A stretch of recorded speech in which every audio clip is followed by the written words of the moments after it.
why not do the indigenous original instrument of this country, which is easier to play than a recorder? Oh, wow. You know? What's that one called? It's a Native American flute. Native American flute, okay. Very simple. Yeah, I play too. So. Yeah, thousands of years before the white man came, they were playing these. 80% of the tribes, too. Wow, 80%. Yeah. Let me see. So, yeah, it's let me use a different flute. I'm going to pick up your CD on the way out of here. This is it sounds beautiful. Good. What grade level? 8th. Nice. 8th grade, yes, sir. Yeah, that's a good receptive time if they're paying attention. They work I have hard. a feeling you're the kind of guy who keeps their attention. I try my best. Yeah. I try and get out here Easy, and relive the history as much as possible for them. I've gotten now to where it's like I tell people all the time, I tout it all the time. PBS, PBS, PBS. Of course. I'm learning more from PBS than they're teaching in school right now. That's unfortunate. Yeah, we're working on trying to hopefully correct that. And, Yeah, I hope so. What state are you in? Here. I'm here in Arizona. Oh, in Arizona? Yes, sir. Okay. Out at Buckeye School Well, District. we're a lot better off than California. Oh, yes, yes. Jesus. A lot of people coming from there, so. Yeah, so. These are made here in Arizona, too. Oh, wow. Patagonia. Patagonia.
Wow.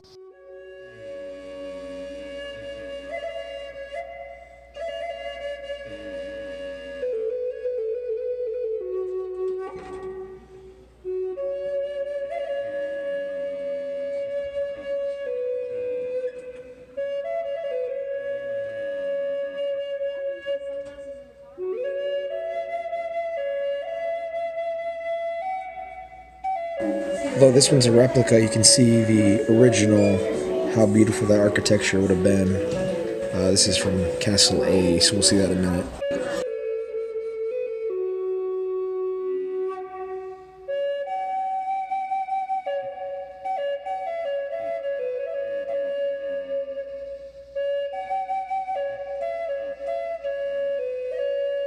You can take a look. This is the area it's caved out of. Sorry, there's a tree in the way right now. But you look right here. This is going to be a 5-story tall castle we're going to be walking up towards here shortly. I think you can start to see it off in the distance now. There it is, Montezuma's Castle. Look at that beautiful structure. All right, so here I am at Montezuma's Castle, and this is going to be one of the later structures. They thought it was built by some people related to the Hohokam. You can see that as you can imagine that it would be difficult to get up there. This structure is going to be up there because of the defensive positions, and I would think this could have been from a drought that could have led definitely to a warfare of some type. The architecture on this area has been significantly different than anything I've seen in Arizona, so that's something to be remarked on. Like I said, this is Montezuma's Castle right here behind me. You can see the elevated structures, the absolutely amazing architecture for almost 700 years ago. Very beautiful, very, very, very beautiful. Get out here and revisit some history. Okay, so one of the elements that I had been kind of questioning is how they're going to keep this thing from falling down, because you can see the heavy, heavy erosion up towards the top, and even from some of the adobe brick towards the back. Apparently, they are doing some sort of stabilizing of the castle. This is in 1964. Crews used desert to seep willow to repair the ceiling of the tower roof, and then over here they have LiDAR scans of the actual site. Let's get that, and I'll put that on the website.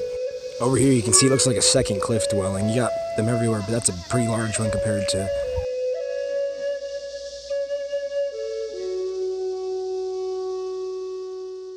So again, we have another site abandoned around 1425, pretty close to the Hohokam, 1415, the valley. We don't know why. Could be drought, could be warfare, but I'll tell you, moving up into these higher structures definitely prevented any kind of offensive attacks on their dwellings. So get out here, check it out. This place is freaking, it's an honor to be somewhere so important and significant to the history of Native Americans in America. Here you can see more caves and stuff, but I mean, this thing kind of overhangs the actual trail now that we're walking on over here. So you can see the trail. Above the trail, you have this steep erosion occurring in miniature dwellings. Then you got there's a couple up there. That's a pretty beautiful one right there, pretty close.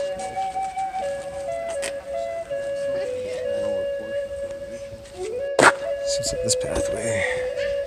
So you can see a little closer. There's a grinding stone just laying out in the open. It says area closed, so we'll just get up here and get what we can. You can see right up into that one. That's beautiful. Just imagine people were living in here. And the reasonings, right? Look at those bricks stacked in there. That one looks like it's also been kind of reinforced, among other positions. So pretty amazing. So although I wanted to highlight this major cave system right here, it's more important that the ones over here are pretty reinforced by bricks. You can see they've been kind of stacked up around it. Maybe some of it may be the remodeling, but I think a lot of it was actually original. Look right here, here's another cave dwelling, just like the ones we saw back over there. Again, another reinforced structure. You can see this one, you can kind of peer into slightly. They're off in the distance and it's kind of closed off. You look up over there, you have another reinforced window. See, this place is really built up nicely. All right, so this is Beaver Creek. This is going to be the reason, probably the lifeline of water throughout this area up into here. I mean, you can see why it would be convenient to make your house here. That way, right there, the main, most important part of life, water, right access to it. It really is amazing that it's still flowing today. So there it is one more time in the background for you. It's a long drive to get out here, but it's definitely worth it. It's about a 0.3 mile trail, not long at all, very accessible.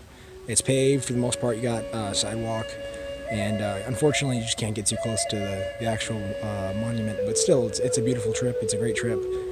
Get out here and revisit some history.